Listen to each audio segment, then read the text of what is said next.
Pergamon came with the Black Sea DLC, and Pergamon it's a decent faction, but it has some severe limitations. For your generals options, you have Pergamus Builds. They are Thereos spears that are better in every way. They have a nice charge bonus, they have decent melee attack, they have good melee defense, armor, and morale.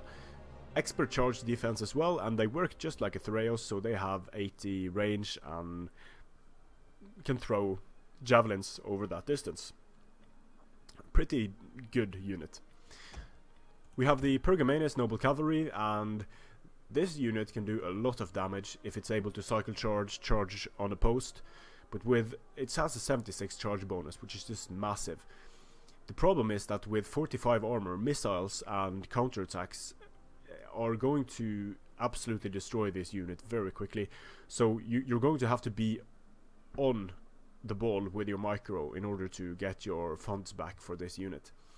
And I like the offensive capabilities of the unit. It is shock cavalry, but defensively it just dies to many units in the game. Then we have the Galatian Swords, and Galatian Swords are a pretty decent unit. Galatian Swords have 32 melee attack and 40 weapon damage for 380, but they have a charge bonus of 28, and this means they beat Gallic warriors, they beat Celtic warriors, they beat Hastati, and so they are very useful meat shield units that can actually kill some enemy infantry as well. Not the best morale, but very good offensively. In spear infantry, we have a nice mix of Hellenic and Galatian units. The militia hoplites, of course, nothing much to say about them. They are your standard militia hoplites. Then we have the Galatian Spears. Galatian Spears have less armor, but they have more morale. They have the cavalry counter tactics. Can be very useful in getting into cavalry blobs and destroying enemy cavalry.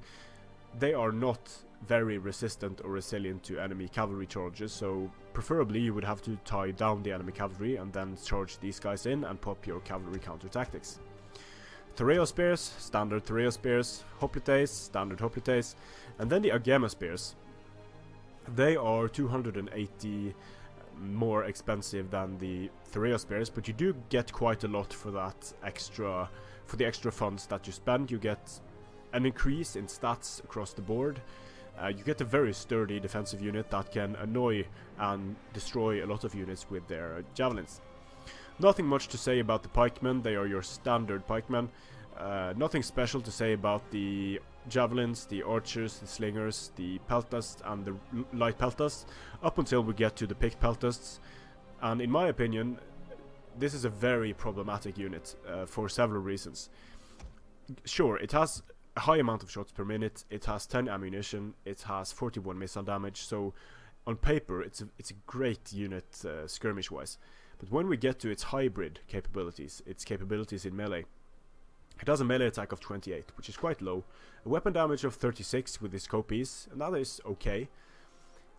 Charge bonus is atrocious, melee defense is on the low side, armor is good, health is good, and base morale is good. But in testing, this unit can't stand up to any skirmishers, any javelin units when matched for price. It just dies to everything. It either gets defeated in a prolonged skirmishing engagement because of the enemy's superior numbers, or it gets defeated when the units charge into melee to finish the job. This unit is way too expensive, and the way I would have changed this unit around was to have it as melee infantry, 120 men per unit, increase their cost, give them, make them heavy melee infantry with 80 range and still the capabilities to skirmish, remove their skirmishing ability, the AI controlled skirmishing ability, and keep everything else the same, maybe reduce the ammunition to 7 or so in order to compensate for the increase in men. But it would still make for a very interesting unit. They wouldn't have shield wall, but they would kind of like be the little brother of the Royal Peltasts. a melee unit that has secondary skirmishing capabilities instead of a primary skirmish unit that has secondary melee capabilities that are, to be honest, quite bad. So if left alone, these units can do a lot of damage, especially to elephants, cavalry and chariots, and when firing into the unprotected flanks and rear of enemy units, they can slaughter units. Still, very fragile unit that it's going to be hard to keep out of melee. If they get charged by cavalry, they are gone. So I think that would be very nice for Pergamon to have these guys as more of a melee unit than as a skirmish unit. For cavalry, we have the Hippeis, and looking at the Hippeis, they are a bit worse in all categories compared to the Pergamus cavalry, except for that the Hippeis lancers have more armor. Lower melee defense, that doesn't matter much for shock cavalry. Their charge bonus is only 57 compared to 76 for the Pergamus. They have a lower melee attack as well. Still, I think that the Hippeis is, in a lot of cases, a better choice than the Pergamus Noble Cavalry because it's cheaper and it can do basically the same things that the Pergamus Noble Cavalry does, but with slightly better resilience.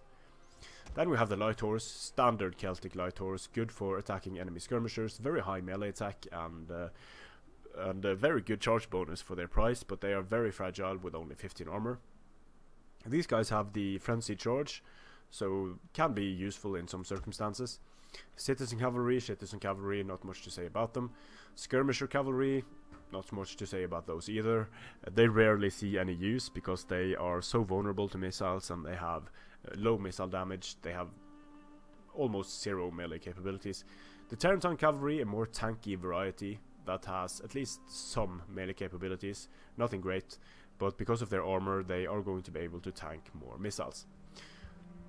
So the Pergamus Builds, I'm first going to show you a pretty trolley build that I have been having a lot of fun with. It's not the most competitive of builds, but it can be extremely fun to use.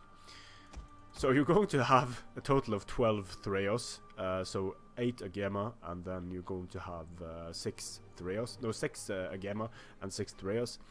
And for the rest of your line, you can have some Pikemen to protect your center and to screen your Threos, that they can skirmish from behind. You can have some additional archers, and now you have a total of 16 units capable of skirmishing. This build can be very, very frustrating to face. You can screen with the pikes to screen your center and then just rain fire and death upon the enemy. I haven't seen this build used competitively, and I think that's for good reason, but I have been able to make good use of it in quick battles, and that proves exactly nothing. Now, for a more balanced and traditional build, I would still go for the Agema Spear General, just because he is more sturdy and less vulnerable. Have some Shock Cavalry, 1 unit of Hippeis, 2 units of Citizen Cavalry. Bring some Galatian Swords for their speed bump effects. Bring some Threos to guard the flanks. And if you want to have a strong skirmishing component as well, I quite like the Light Peltasts for their for the 8 shots per minute and 10 ammunition. They only have 40 armor compared to the other units, but they can be pretty useful. Bring some pikes to skirmish from, standing behind them and skirmishing to the front. And I really like the Agema Spears. They are not a super strong unit, but they are a decent unit. And as you can see, you have some additional funds to use now. So you can upgrade your pikemen and give some chevrons to some other units.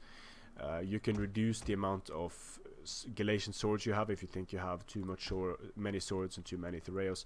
You can spend some funds on some hoplites instead. There's a lot of things you can do with the Pergamus roster, but one of the challenges that Pergamon has is it has good spears, but it has crap for melee infantry. And in the skirmishing department, it has decent short-range skirmishers, but it has no good long-range skirmishers, and it also has crappy melee cavalry. So most of the builds that I've used with Pergamon are a bit trolley builds, like the 12 Threos build, and you could still bring some builds that are sort of interesting and can work, but it's just that the builds are not very strong builds. They are more, let's say, they're just mid-tier spams with some cavalry support or some skirmishing support. If you want to rely on your Thoreos for the main skirmishing of your army, you can go for some 4-shot cavalry, 6 swords, and then if you want to spend the rest on, you can spend the rest on some pikes, for example, to hold the center, or you can spend it on some annoying skirmishers. And then you have 500 left, so you can upgrade your, you can have, if you want to go for a theme army, you can go for 4 Pergamus noble cavalry. So these types of builds can absolutely work. It's just that they're not super strong and they require a lot of micro to work. There are many builds that can handle this build. So Pergamon, I've had some fun with it, but I don't think it's as strong as, say, or as versatile as Chimeria is, because of its lack of elite melee units and its special units being sort of easy to counter. The Galatian Spears are very easy to counter with swords, and the Pergamus noble cavalry is very easy to counter by just tying it down with just about anything. So that's it for Pergamon. Thanks for watching, and I'll see you again on the battlefield.